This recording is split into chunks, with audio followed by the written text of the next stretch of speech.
Hey, what's up, everybody? Video 44 coming at you with another video. All right, so I just read the full memo sent out to all 30 NBA teams from the league offices in regards to Dame Lillard and his agents' statements to the media and to teams privately about what their intentions would otherwise be.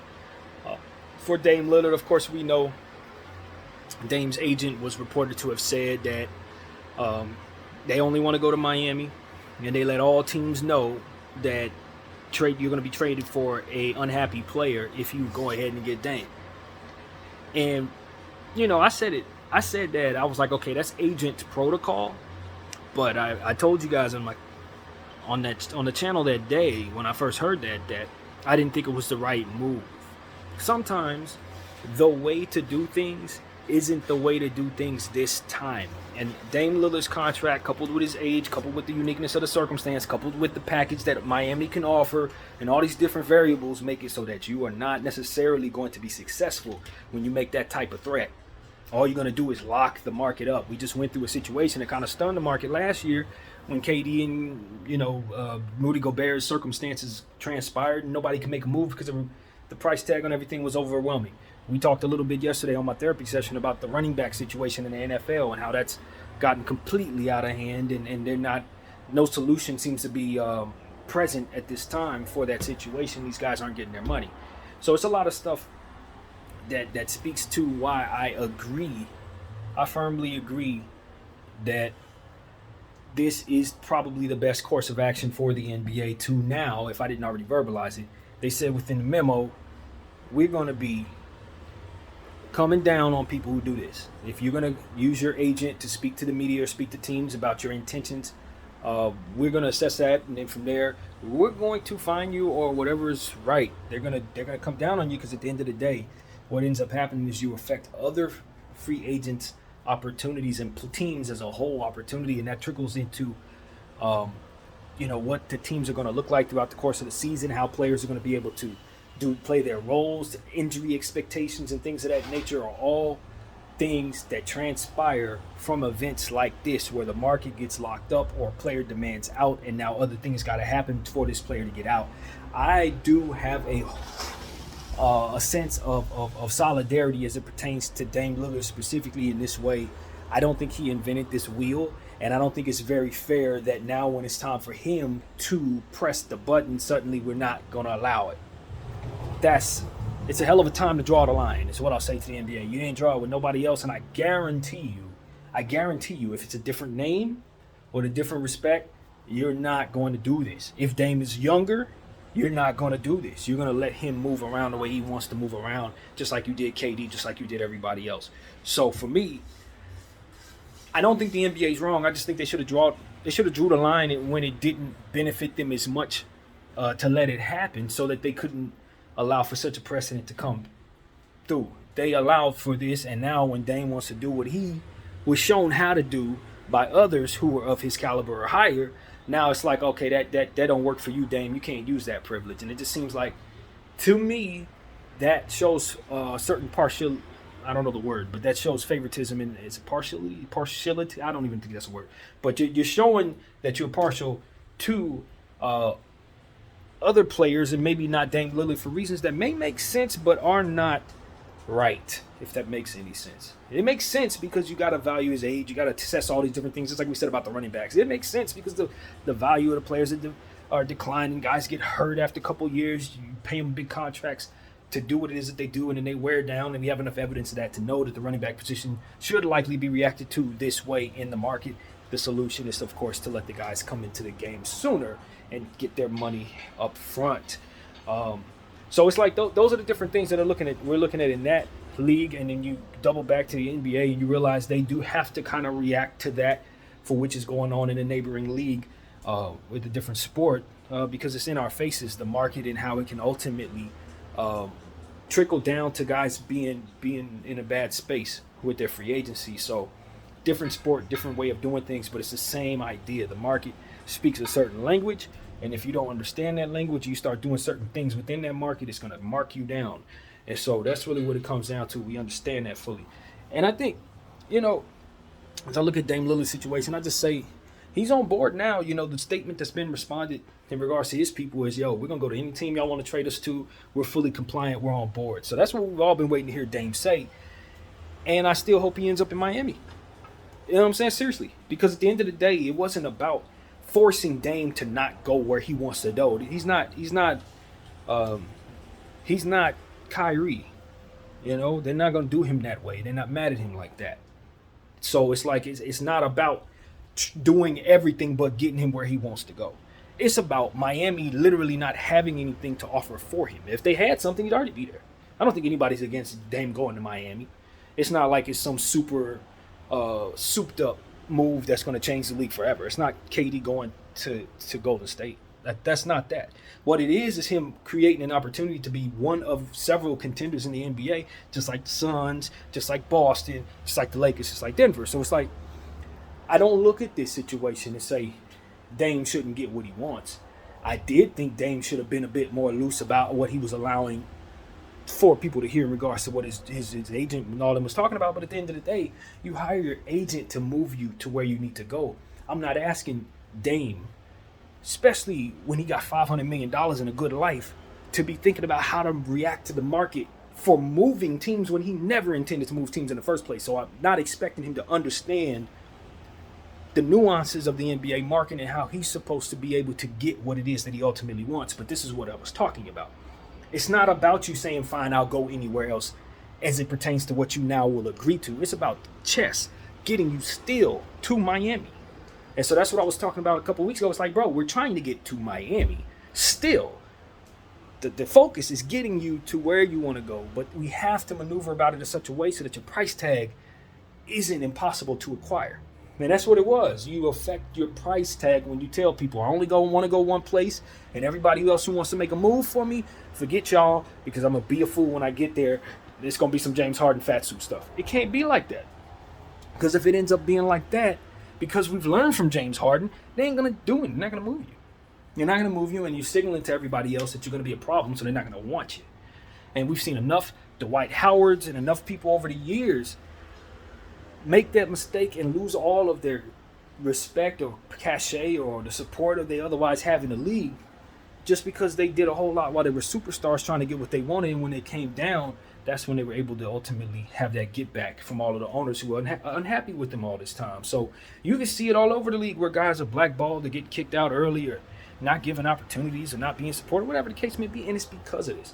So I don't think Dame has done a whole lot to make people feel angry about him and his name in regards to this conversation until pretty much 3 weeks ago, whenever it was, when he decided to move on. And it wasn't really on him to move on. They could have very easily controlled that narrative by just simply selecting a different player in the draft. Ill-advised as it would have been, it would have made it so that they could have kept Dame and not have any of these problems. He doesn't request a trade if they don't take Scoot. So it's one of those situations where I say, okay, man, I probably would have taken Scoot too, but I also would have made damn sure that I talked to Dame beforehand, and then we made sure we were on the same page as it pertains to what needs to happen so that he can get to Miami and so that we can get the return that we need. And if you don't know that, if you don't have people in place running your organization that understand that, you're going to allow for that miscommunication to let Dame and his representation run off and do things that ultimately allow you no room to move. And that is where we are. It's a simple conversation between the Blazers and Dame's organization. Dame's people could have been cleared up all this nonsense. None of this had to happen. People just need to understand what the hell they're doing. It's chess. It's not checkers. It's a move. It's not emotional. Dame Lillard needed to do what he's now done, which is allow for the opening up of all different opportunities for the Blazers to incorporate all different types of trade partners in place so that they can run the score up, and what I mean by score, the trade packages up on Miami. All Dame really wants to do is force Pat Riley to make the right trade for Dame that'll make Portland happy enough to do it. And you ain't going to get that done by ruining the value of your price tag, by telling people that they can't get you, so therefore No one's going to demand what it is they cannot have, and you destroy the demand on you as a player. I don't think that concept really goes into place because people are trying to move. They think if I don't get what I want, I need to tear things up. But you got to know when to tear things up and what tearing things up actually looks like as it pertains to not doing damage to your cause versus doing damage to your cause. And in Dame's cases, I don't need nobody to know that I want to go to Miami. Only people that need to know I want to go to Miami most definitely is the people who are going to be sending me there. That's it. And if I can get on in their good graces to make it so that they understand that the only place I'll truly be happy is Miami, and that I will raise holy hell after they make a trade sending me anywhere else. But beforehand, because of the necessary need to be very sensitive with my very own value, I will say nothing. I will do nothing. I will talk nothing in the public. I will talk to management. I will talk to my representation, and that is it. I want to go to Miami right now. It may not be possible for me to go right now, but I'm asking you to get me out of here right now. Now get that done. And that's it. Get back on the court and pretend like there's nothing going on. And like a thief in the night, you're traded overnight. And that's the only way it actually gets done. When KD got traded, how did it happen? Versus what it is that he was asking for 6 months earlier. When AD was trying to get traded, when did it actually happen? Versus when he was trying to demand it a year before. It's not about people trying to keep you from what you want. It feels that way. And if you don't know all the things that it takes to understand in the situation, you will believe that strongly. But once you understand the nuances of what it is that you're dealing with, you just understand that, everything you say is going to affect the price tag of not only yourself, but every player on the damn team and every asset they got beyond players, including draft picks and trade exceptions and various different things like that. They all get affected by the GM or the owner or players or coaches saying the wrong thing. Because all that does is give me ammunition if I'm the other guy on the negotiation table to say, I don't need to pay you for your problems. So if you're going to tell me you have a problem, it's going to cost you a problem's price tag. And that, my friends, is what these owners and these players and everybody needs to understand fully so that they can maneuver properly without alarming the media, thus starting this process. And look, the NBA, they got the right idea. And I'm telling you guys this, in my opinion, it's the right idea because they have to regulate the lockers of the market. The market. When the market gets locked up the way it did last year, it can't be on the players. Not the players, I'm saying the wrong word. It can't be on everybody involved that is playing the game. That's what I mean by players. It can't be on the GM and ownership and players to understand this and fully enforce the cleanliness of the market. You can't ask the people with the money exchanging to get goods to police the market. It doesn't work. It's never going to work in the NBA specifically. What you want is for the NBA to say, okay, this is what we allow, this is what we're not going to allow, and this is what we're not going to allow so that the market never gets locked. And that's what they're doing. They're learning as we go along. And I'm telling you, a lot of the stuff that's going on with the NBA process is just a touch and go. I'm seeing it as I'm doing my channel now. They kind of don't know what to do. They learn, and then they incorporate something new. If it didn't work, they'll go back and revamp and incorporate something new. It's ever evolving. And you can clearly see it's not where it's going. So this is why I speak the way I do in regards to players, because in the meantime, while everybody's trying to figure out what to do and our experiments more or less for the future for which we'll all have all of this under control, these players got to maneuver carefully so that they don't fall into the pitfalls that ultimately we learned from. And so that is what I'm here to say. Guys like James Harden maneuvering around the league with a certain respect, like I can do it because I'm a certain cachet of a player. I'm going to be able to do what it is that I do no matter where I go because I'm one of the elite. So if I want to go somewhere, I should be able to go there. But as you age in your career, or as you sign certain contracts that are not as valuable, you kill some of that leverage. When you don't want to sign up to play for certain teams you don't like, and you demand out, you're killing some of that leverage because now people can hold that against you. It's what we said about Kyrie as well. When he was in this Boston situation, once he told Boston he was staying there, and then reneged on that, that's something they could hold against him for the rest of his career, because essentially what they could say is you're not a man of your word, and because of it, we can't count on you. So they can always hold that type of stuff against you. So that's what you got to be aware of every time you open your mouth in regards to the market. Every time you open your mouth in regards to where you want to go or what your team is going to be willing to do or trade for. You got to be very careful not to devalue what it is that you have. And the funny thing is, it doesn't take someone behind the NBA paywall to ruin value. Media members can ruin value on players. People like myself who talk to people and listen to our voice, how we talk about how players are good and bad, that can affect players' leverage and value. So all of these things must be very sensitive as it pertains to the players involved, because there are going to be other aspects that are going to affect your value, including things that are just going to flat out not be true. So this is why I've been speaking the way I've been speaking in regards to Dame. I just don't think, now that I've had enough time to talk and think about what we've been talking about in regards to Dame, I just don't think he was as knowledgeable as he needed to be to maneuver properly. And like I said, because he didn't ever need to move teams, he never needed to learn this stuff. It wasn't necessary that he knew how best to read the market. Where the hell is he going? Why would he go anywhere? And so that's what it is. He's kind of green in the situation, and it shows. He signed that big contract. I think he understood that the inflation was going to make it so that that contract wasn't as ridiculous.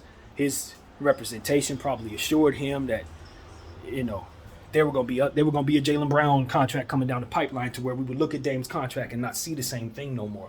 And that's what ended up happening. That's exactly what ended up happening. Now Dame's contract don't look as crazy when you look and see what Desmond Bane got, Jaylen Brown got, etc. His own teammate over there in Portland, Jeremy Grant. I mean, once you see those contracts, it's like, okay, I'm looking at Dame, and that contract doesn't look nearly as crazy as it did 3 months ago. Not even close. And so now it's like, all right, well, that contract suddenly looks different to me, just like Zach LaVine's contract looks different to me. It's not as bad as it used to be. And because of it, now I've softened up on whether or not I would be willing to make a trade for it if I'm an average organization who could do that. However, he's still an older player, above 33. He still had that growing injury that kept him out for a long time. And I don't know that he's going to be able to go to a new spot, incorporate himself as a number two, possibly, likely a number two. And then from there, overcome whatever necessarily overcome to win a championship. This is a lot against Dame Lillard if he is only willing to go to Miami under these particular circumstances. Now that he's opened up his stance, there's a good chance that wherever he lands, they're going to be able to have more on the team. They're going to be able to, well, probably not. No, it's opposite. They're going to have less on the team because they're going to get a better trade for him. But what they will have is the ability to make that trade. And so that's what it is. I don't know if Dame Lillard is just kind of getting the information now. It's he's getting what he needs so he can make the moves he needs to make, and now it's just changing his tune. Or I don't know if the memo was effective and just all right, we don't want to get fined, but I just think guys didn't know how to move, and now that they know how to play, just like anything else, you start making the right decisions when you understand what you got to do. I feel the same way about Rob Pelinka. When he first got here, he was just making certain decisions that I don't know if were probably the best decisions, and you learn the lesson and you do things correctly, and now we're in a space where he's one of the best in the game. So it's just like anything else, touch and go, all of that data comes at you from doing so, and now you're an expert. So hopefully Dame knows how to maneuver a bit better than he did so that he can get this trade done and ultimately land where he wants to land. And hopefully if he doesn't land where he quote-unquote wants to land, he'll realize that some of the places that he doesn't have on his list are actually better places to play basketball than Miami right now. And that's not to say that Miami can't make a couple good moves and then find yourself with a great franchise situation there. Most definitely they are capable of that. In fact, you probably expect it. But they're going to have to pull a rabbit out of the hat in more than one way to do that. And I just don't think that that's what he's going to find if he finds himself in certain other situations. So I know his representation said that so that they wouldn't come down on them any further. I don't have any reason to question Dame's word as if, he can't change his mind and suddenly just be willing to go anywhere in the league. But I don't think that he's been convinced that Miami's not the place to play. I just think that we're in a space where he has to comply. You know what I mean? It's a lot of different reasons why it would be best. Probably more so in his representation's interest than his. So I think that's ultimately what that statement is about. It's about saying, hey, look, we don't want the market to be locked up. We don't want other guys to not be able to get jobs. We don't want any of that. We just want to get where we want to go.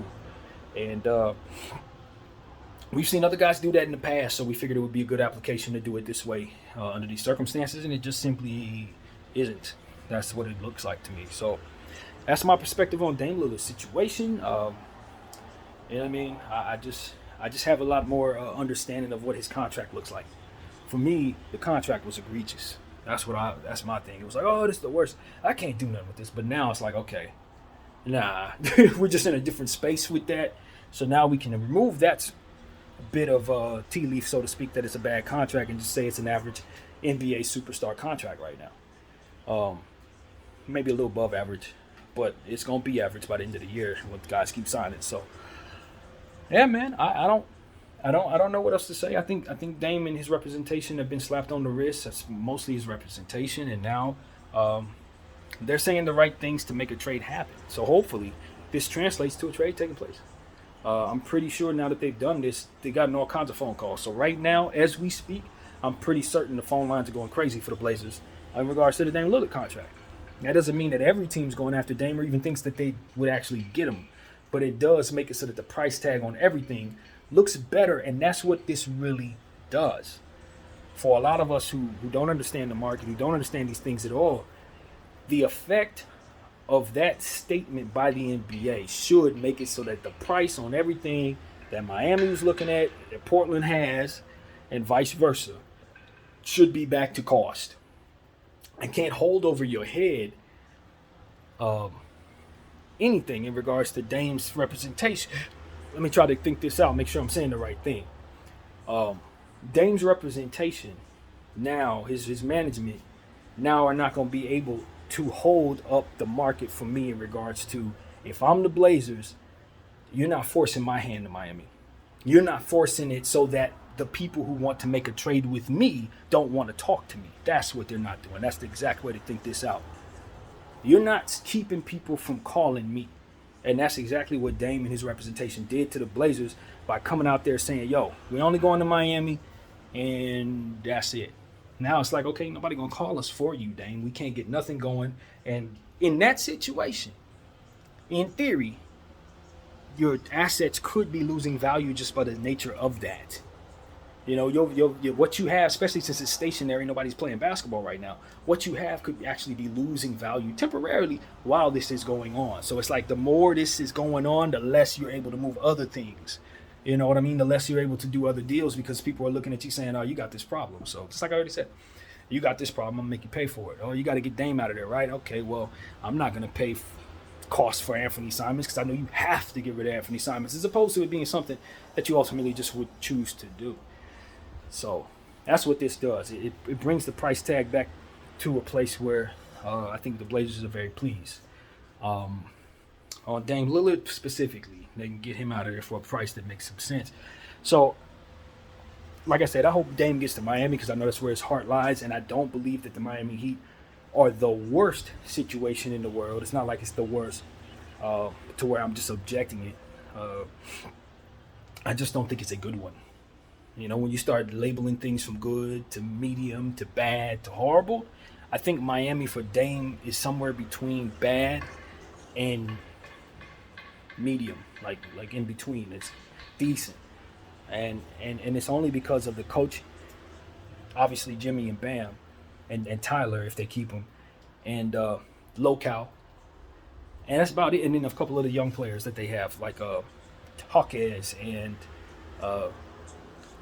this other fella, that Jovic. Those are good pieces to have on your team. So if you're Dame, you like playing with all those guys if you can. But I'd be lying to you if I said I didn't really like Dame in San Antonio next to Wembanyama and a couple of those young guys there with the ability, with all the cap space and tradable assets, to get something else and go bring themselves, I don't know, Paul George or something like that, on top of Wembanyama, on top of Dame Lillard, and then see a path to young players coming down the pipeline. If for some reason they don't trade for Paul George, you can see them having the first pick in the draft. Not first pick in the draft, but they can have a really solid lottery year. For some reason things don't work out, and still be in a good space if they have to hold on to that Dame contract, et cetera, et cetera. I like that flexibility for both parties much more than I like Miami's situation in acquiring Dame Lillard. Maybe not for winning right away, but you could just see his career going in a path that allows him to be in a good situation with a great coach, young players that are going to keep him going with their rookie contracts, not eating, and they can still do things with his contract that can bring them more salary, man. You know, Houston, obviously they don't need a point guard, but shoot, man, ain't nobody on that team they wouldn't replace Dame Lillard for. Honestly, ain't nobody. So, you know, I'm not moving Amen Thompson, but like I can move him to the 2, just like his brother can play the 2 or the 3. So I'm not moving him to make a point guard situation happen. The point is, there are places Dame can go where his contract will look really good next to rookie contracts, as we've already said, and allow him to play with somebody else and have those kids with him. Look at what LeBron got. That's exactly what LeBron has if anybody's paying attention. He got Anthony Davis maxed all the way out, himself maxed all the way out, and a bunch of young stuff that doesn't cost anything. That's where you want to be. LeBron just understood that, man. He was listening to BDL 44 enough and started realizing, yo, that's right. That's what we need. And I've been singing that tune since he got here, basically. And it wasn't what we had. But nevertheless, it is what it is, man. I think the moral of the story here, and it's just let's figure out how we can get what we want done. And let's not just act out and then act emotionally when things don't go our way. Let's figure out what avenues will get us what we want. You learn how to tie your shoes, you ain't going to do it all kinds of weird ways. You learn how to do it, you do it that way. And as it pertains to handling the market and trying to get yourself moved as a basketball player in the NBA, we got to learn the rules here, man. Stop telling people where you want to go.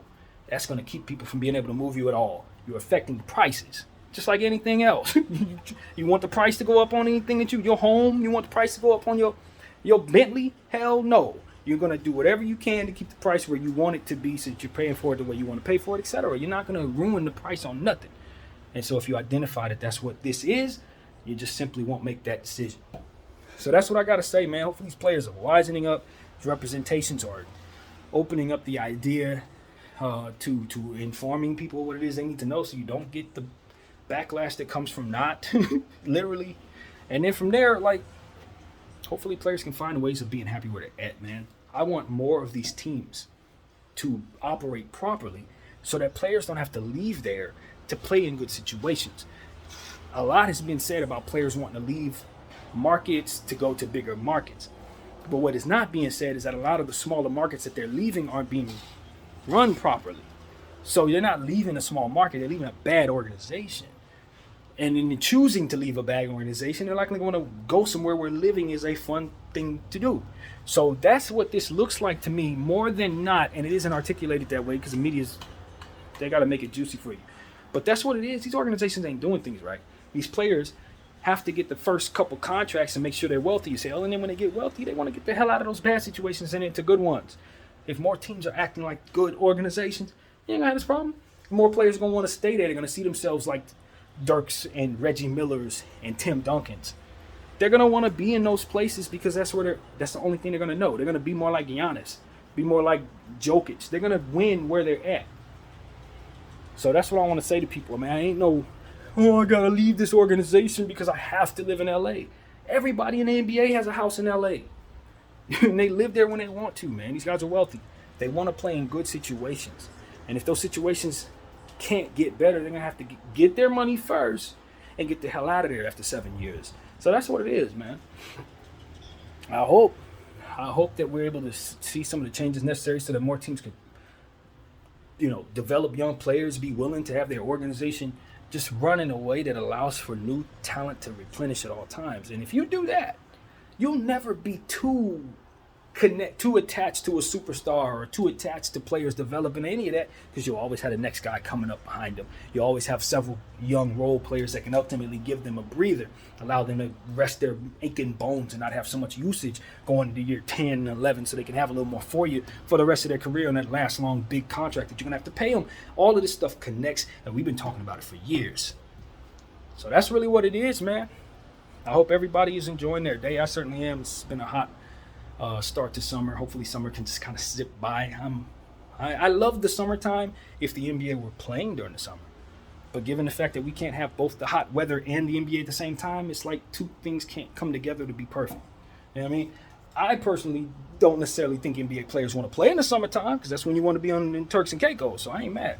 But I'm just saying, for somebody like myself, I want basketball to be played right now to make my summer as fun as every other season. So that's pretty much what it is, man. Hopefully this season can be very good for the Lakers specifically, and hopefully it can be very good for Dame specifically, because that's who we're talking about. I just happen to be a Laker fan, you know. So it is what it is, man. Shout out to everybody who watches BDF 44. I appreciate y'all, and I'm out.